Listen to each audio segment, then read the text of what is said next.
Assalamualaikum warahmatullahi wabarakatuh. Kami dari kelompok 8 yang akan mengangkat tentang kebudayaan Gunung Kidul. Sebelumnya kami beranggotakan saya sendiri, Fadil Gabrielto. Saya Asmara Fitri Tias. Saya Lulutan Sekioniwarna. Saya Diasmi Sendiri. Saya Egi Hadiansa. Baik, langsung saja ke pembahasan.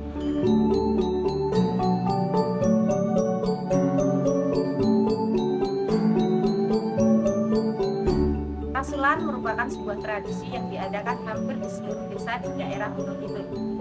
Tradisi rasulan ini merupakan sebuah tradisi yang dilakukan sebagai wujud syukur atas panen yang diterima selama 1 tahun terakhir dan juga sebagai tolak bala atas segala bahaya. Waktu pelaksanaan rasulan di berbagai desa di daerah Gunung Kidul ini berbeda-beda, tergantung atas kesepakatan antar warga desa dan juga atas arahan dari tetua adat daerah setempat. Beragam rangkaian acara yang dilakukan untuk merayakan rasulan ini dimulai dari acara kerja bakti dan gotong royong yang dilakukan oleh seluruh warga. Lalu hari berikutnya biasanya akan diadakan acara kenduri yang akan dihadiri oleh semua kepala keluarga yang ada di daerah tersebut sebagai wujud syukur dan memohon doa kepada Tuhan atas segala nikmat yang telah warga desa terima selama 1 tahun terakhir. Lalu berikutnya biasanya adalah puncak acara yang akan diisi dengan pawai budaya dari masyarakat desa yang akan menunjukkan beragam kostum unik, dan tidak hanya itu, pada acara kirap ini biasanya juga akan ada sebuah gunungan di mana gunungan tersebut adalah hasil panen warga yang dibentuk atau ditumpuk seperti gunung yang akan dibawa warga untuk diarak bersama dengan rombongan pawai. Dan pada malam harinya biasanya akan diadakan pertunjukan wayang. Pertunjukan wayang ini biasanya diwujudkan untuk sebagai penutup dalam rangkaian acara rasulan di daerah tersebut.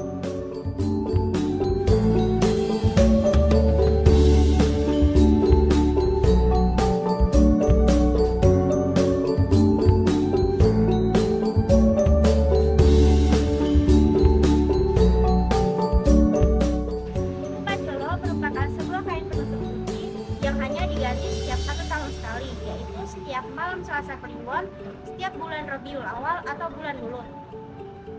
Tradisi pembukaan Cukup Panjolo ini dilaksanakan di Rumah Dwijo Sumarto, generasi ke-6 dari Kiai Panjolo. Lurah Geri Sekar Sutarpan mengatakan tradisi ini dilakukan dengan cara membuka kain mori putih pembungkus peti tempat 3 cupu berada. Cukup Kiai Panjolo saat ini ada 3, yakni Semar, Kinandu, Palang Kinantang, dan Ketiwiri. Sebenarnya jumlah cukup Kiai Panjolo ada 5, namun ada 2 yang hilang, yakni bernama Bagor dan Klobot. Konon ceritanya, setelah Klobot dalam istilah Jawa adalah kulit jagung, sedangkan Bagor itu karung, maka keduanya merasa tidak dihormati. Lalu mereka lenyap, tidak terbekas, serta tidak kembali hingga sekarang. Kita semua tidak tahu benar apa itu benar atau tidak, tetapi sebagian besar masyarakatnya meyakini itu. Dan hasil pembacaan kain kafan pembungkus Cukup Panjolo ini diyakini tandanya dalam 1 tahun ke depan.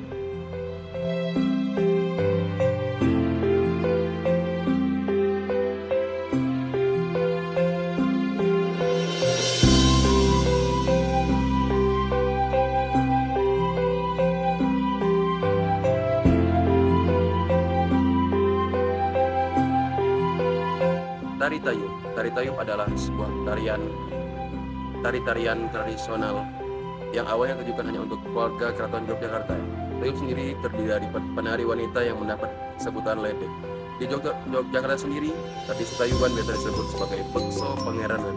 Tarian ini hanya membutuhkan 1 penari perempuan tanpa penari lain yang mendampingi atau ngelarani yang disebut sebagai ledek. Ciri paling menonjol dari tari Tayub adalah sang penari yang seringkali menarik penonton untuk ikut menari. Tari Tayub biasa dilakukan sendiri atau bersama. Biasanya penyelenggara acara pria dilaksanakan acara tengah malam antara jam 9 sampai 3 pagi. Senian Tayub masih banyak ditemukan di Dusun Bedonga, Desa Karangsari, Kecamatan Semin, Kabupaten Gunung Kidul. Tayuban adalah satu kesenian Jawa yang mengandung unsur keindahan dan keserasian gerak. Tarian ini mirip dengan tari jaipong dari Jawa Barat atau gambyong dari Jawa Tengah. Unsur keindahan diikuti dengan kemampuan penari dalam melakukan tari yang dibawakan.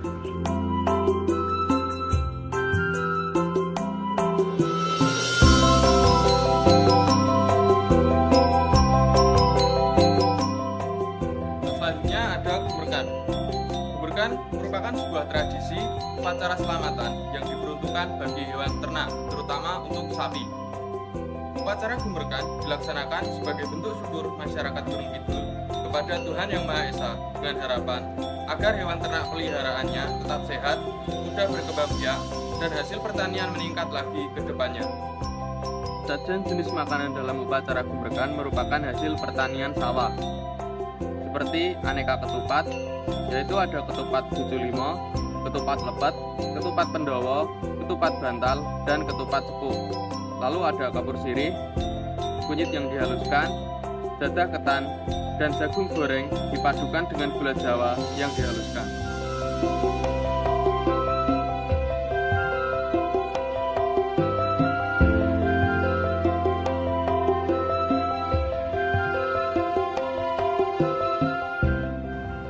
Lalang goreng merupakan makanan khas yang berasal dari Gunung Kidul.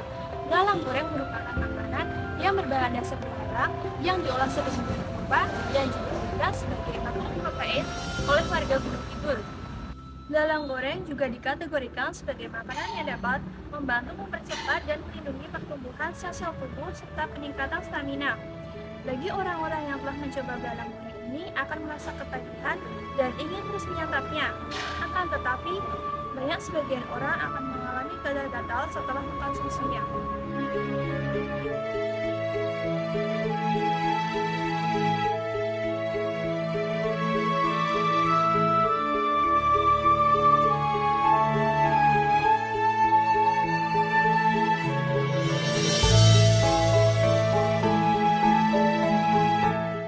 Daerah Istimewa Yogyakarta memiliki banyak objek wisata pantai yang indah. Objek wisata pantai di Yogyakarta banyak ditemukan di pesisir pantai selatan Gunung Kidul. Banyaknya wisata pantai yang ada di Gunung Kidul menjadi tempat ini banyak didatangi oleh wisatawan. Salah satu objek pantai wisata yang ada di Gunung Kidul yaitu Pantai Sepanjang. Pantai Sepanjang merupakan sebuah pantai indah yang letaknya berada di Gunung Kidul, Yogyakarta. Romantisme di Pantai Sepanjang sangat terkenal di kalangan pengunjung lokal bahkan hingga mancanegara. Pantai Sepanjang ini terletak di Kecamatan Tanjung Sari, Gunung Kidul. Lokasi tempatnya dekat dengan Pantai Kukup yang sangat populer sehingga wisatawan dapat sampai di sana sebelum mengunjungi Sepanjang. Berikut adalah beberapa hal yang ada di Pantai Sepanjang. Yang pertama ada pantainya yang bersih. Hal ini mengesankan dari Pantai Sepanjang yakni lingkungannya yang bersih dan rapi. Kemudian yang kedua pemandangan Pantai Sepanjang seperti di Bali. Suatu hal yang akan membuat Pantai Sepanjang berbeda dari pantai Gunung Kidul lainnya yakni keindahan yang mirip dengan pantai di Kuta Bali. Yang ketiga pemandangan laut yang memukau. Di Pantai Sepanjang ini Anda akan disuguhi dengan pemandangan laut yang memukau dengan deru ombak Pantai Sepanjang yang ramah. Yang keempat, bagus untuk relaksasi. Berkat kehadiran pondok kecil dan gazebo dengan atap jerami yang dibuat, maka Anda bisa merasakan relaksasi lebih baik di pantai ini.